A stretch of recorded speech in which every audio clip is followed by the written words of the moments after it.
A'udzubillahi minasyaitonirrajim. Bismillahirrahmanirrahim. Assalamualaikum warahmatullahi wabarakatuh. Alhamdulillahirabbil alamin. Alhamdulillahilladzi hadana li hadza wa ma kunna linahtadiya laula an hadanallah. Asyhadu an la ilaha illallah, asyhadu anna Muhammadar Rasulullah. Allahumma shalli ala Muhammad wa ala ali Muhammad. Rabbi shrah li sadri wa yassir li amri wahlul 'uqdatam min lisani yafqahu qawli. Amma ba'd. Ya, teman-teman mentor semua, kita ketemu lagi pada sesi kali ini.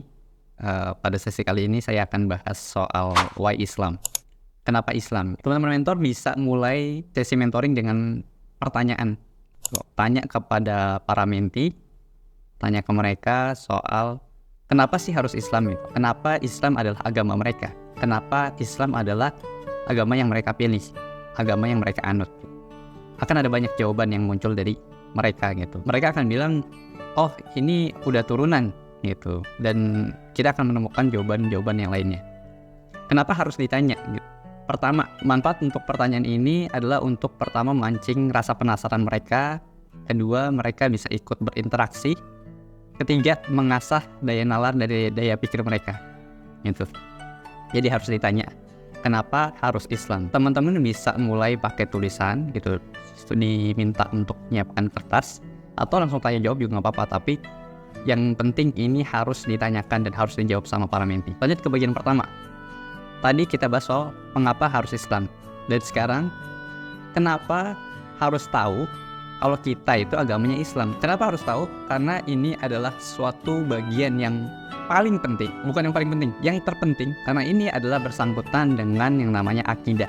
Akidah Islamiyah, itu akidah Islam. Akidah ini adalah suatu yang fundamental sebelum kita masuk ke bahasan-bahasan lainnya. Sebelum kita masuk bahasan sholat, sebelum kita masuk bahasan puasa, bersuci dan lain sebagainya. Akidah ini adalah yang paling awal dalam Islam. Ibarat sebuah pondasi pada sebuah bangunan. Sebagus apapun sebuah bangunan, kalau nggak ada pondasinya ya buat apa? Bakalan roboh, nggak kuat gitu. Maka ini adalah paling penting di dalam Islam. Dan sayangnya, pendidikan di Indonesia tidak dimulai dari akidah, tidak dimulai dari pondasinya, tidak dimulai dari fundamentalnya. Karena biasanya kita dari kecil, dari SD pun udah diminta buat langsung belajar berwudu, sholat gitu, hafalan bacaan sholat, bacaan wudu dan lain sebagainya. Tapi kita nggak tahu kenapa sih kita Tuhannya Allah, kenapa sih kita agamanya Islam, kita nggak tahu. Di sisi lain, saya akan bahas soal yang namanya golden circle, lingkaran emas gitu. Itu dimulai dari titik awalnya adalah why, kenapa. Dan belajar akidah ini adalah why pertama di dalam Islam. Kita boleh menanyakan apapun soal akidah di why ini, tapi kita nggak boleh bertanya apapun soal how-nya. How itu seperti tadi, sholat, puasa. Contohnya, kenapa sholat harus 5 waktu? Kenapa wudhu harus dimulai dari tangan, mulut gitu? Yang wajib dimulai dari muka. Kita nggak boleh tanya soal ini. Tapi kalau soal akidah, kenapa Tuhannya Allah, kenapa Nabinya Muhammad, kenapa agamanya Islam, itu kita boleh banget buat tanya. Maka ini harus clear dulu sebelum masuk ke syariat. Oke, lanjut. Paling pertama, sebelum kita masuk kenapa harus Islam, kita harus bahas dulu kenapa Tuhan itu ada. Why God exists. Mungkin nggak teman-teman nonton video saat ini, tiba-tiba nonton, nggak ada yang upload. Mungkin nggak teman-teman pagi-pagi bangun, makan nasi goreng, nasi uduk atau apa kek, tanpa ada yang nyiapin. Mungkin nggak teman-teman pakai gadget saat ini, itu tanpa dibuat. Itu semua nggak mungkin. Sesuatu yang ada, pasti ada penciptanya. Itu pasti diciptakan. Maka nggak mungkin 0 tambah 0 tambah 0 menghasilkan 1. Kalau para saintis yang ateis bilang semua ini muncul dari ketidakadaan, maka itu mustahil. Karena semua pasti ada penciptanya. Yang tadi angka matematika, 0 tambah 0 tambah 0 tambah 0 tidak akan bisa menghasilkan 1. Di Quran surat 52, surat At-Tur, ayat 35 sampai 36. A'udzubillahi minasyaitonirrajim. Bismillahirrahmanirrahim. Am khuliqu min ghairi syai'in am humul khaliqun. Ya, artinya apakah mereka diciptakan tanpa sesuatu pun ataukah mereka yang menciptakan diri mereka sendiri. Di ayat 36, am khalaqus samawati wal ard bal la yuqinun. Yang artinya, ataukah mereka telah menciptakan langit dan bumi itu? Sebenarnya mereka tidak meyakini apa yang mereka katakan. Jadi ada 3 poin di sini. Yang pertama, kita ditanya apakah kita diciptakan dari yang nggak ada, dari sesuatu yang nggak ada. Yang kedua, apakah kita menciptakan diri kita sendiri? Yang ketiga adalah Apakah kita diciptakan oleh langit dan bumi? Karena semuanya itu tidak mungkin. Tadi poin pertama, kenapa Tuhan itu ada? Sekarang kita masuk ke pembahasan kenapa Allah, kenapa Islam itu. Ini logika sederhana teman-teman. Kenapa Allah? Karena Allah is the one and only, satu-satunya. Dia tidak beranak dan tidak beranakan, dia tidak mempunyai sekutu, dia tidak mempunyai teman. Ibaratnya gini, teman-teman nyetir motor tapi stangnya 2, itu nggak mungkin dijalani. Teman-teman naik mobil ada 2 setir gitu, ada 2 penyetir gitu, itu nggak mungkin. Teman-teman naik kapal ada 2 kapten kapal, itu nggak mungkin. Karena nggak mungkin ada 2 pengatur dalam satu sistem gitu, yang masing-masing punya pemikiran yang beda, keinginan yang beda gitu. Makanya Allah cuma satu. Kalau kita ngeliat ke agama teman kita, ada konsep yang namanya 3 Tuhan dalam satu, Trinitas. Ini susah dipahamin gitu. Mana bisa ada 3 pengatur gitu dalam satu ketuhanan, itu gimana maksudnya? Kalau sebuah sifat itu bisa gitu kan, ya Rahman, ya Rahim gitu. Cuman ini adalah 3 pengatur yang beda terus kemudian jadiin satu, maksudnya gimana gitu. Makanya ya Allah cuma satu, dan agama yang ditunjukkan sama Allah adalah Islam. Sekarang kita bahas kenapa Islam. Tadi saya bahas di awal, untuk apa sih kita ada di dunia ini, kita setelah ini mau kemana, apa yang akan kita lakukan. Nah, satu-satunya yang menjelaskan soal itu hanyalah Islam. Semua peraturan dari ujung kaki sampai ujung kepala itu ada. Apapun yang mau kita lakukan semua ada peraturannya di Islam. Cuma di Islam, teman-teman pakai handphone butuh guide. Oke, nggak butuh guide karena bilang, oh gue udah pernah pakai. Oke, coba kalau kita tarik ke orang yang pertama kali pakai handphone, pasti dia butuh guide. Dikasih tahu dulu gimana caranya. Begitupun juga dengan mobil.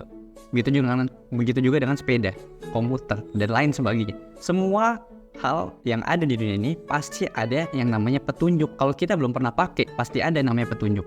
Nah, begitu juga agama yang guide-nya itu lengkap. Itu cuma Islam.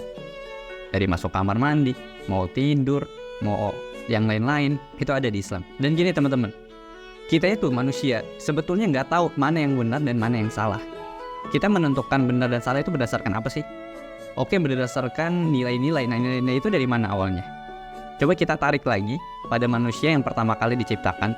Bagaimana kemudian Nabi Adam gitu tahu mana benar dan mana yang salah? Karena sebelumnya nggak ada yang ngajarin, sebelumnya nggak ada yang ngasih tahu ini benar ini salah. Maka yang bisa ngasih tahu adalah ya agama Islam gitu. Kita tahu benar dan salah itu dari agama, dari peraturan yang tertulis. Terus kemudian yang ketiga adalah Islam adalah salah satunya agama yang disebut dengan self-evident. Maksudnya apa self-evident? Self-evident ini adalah agama yang bisa membuktikan sesuatu dengan sendirinya. Maksudnya gimana tuh? Maksudnya gini, Al-Quran ada dari 1400 tahun yang lalu, 14 abad yang lalu. Di situ udah tertulis macam-macam, 2 jenis laut berbeda yang tidak bertemu. Terus kemudian ada penjelasan soal embrio, soal bulan yang terbelah, itu semua ada. Tapi sains baru bisa membuktikan tahun-tahun setelahnya, abad-abad setelahnya. Nanti teman-teman bisa cek sendiri, ada 1000 ayat ilmiah yang tidak bisa dibantah oleh sains. Malah kemudian dia bisa membuktikan dengan sendirinya. Itu baru ditemukan oleh ilmuwan sekarang-sekarang, oh ternyata di Al-Quran udah ada. Itu yang dimaksud dengan self-evident.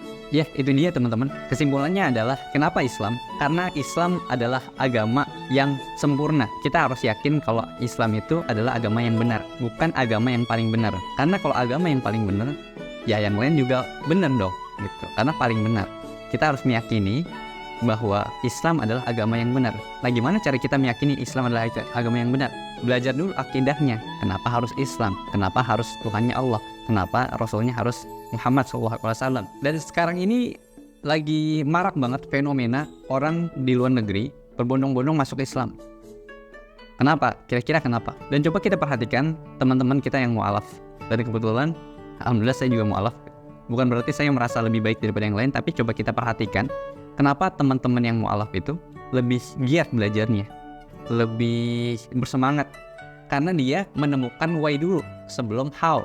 Itu kenapa harus Islam gitu. Mereka mencari dulu kebenarannya sebelum mereka belajar sholat, sebelum mereka belajar berwudu dan syariat-syariat lainnya. Jadi ini adalah hal yang paling penting yang harus kita pahamin, yang harus menti-menti kita pahamin sebelum kita belajar lebih lanjut soal syariat. Kenapa Tuhannya Allah, kenapa agamanya Islam. Itu aja teman-teman. Terima kasih sudah menyimak sampai akhir. Nanti saya cantumkan 2 link video yang bisa teman-teman tonton. yang bisa jadi insight baru dan membuat bahan teman-teman jadi lebih banyak. Itu aja. Terima kasih. Al-haqqu min rabbik wa la takunanna minal mumtarin. Assalamualaikum warahmatullahi wabarakatuh. Guys, 3-1. Utama dakwah, Allah. Mengarungi samudra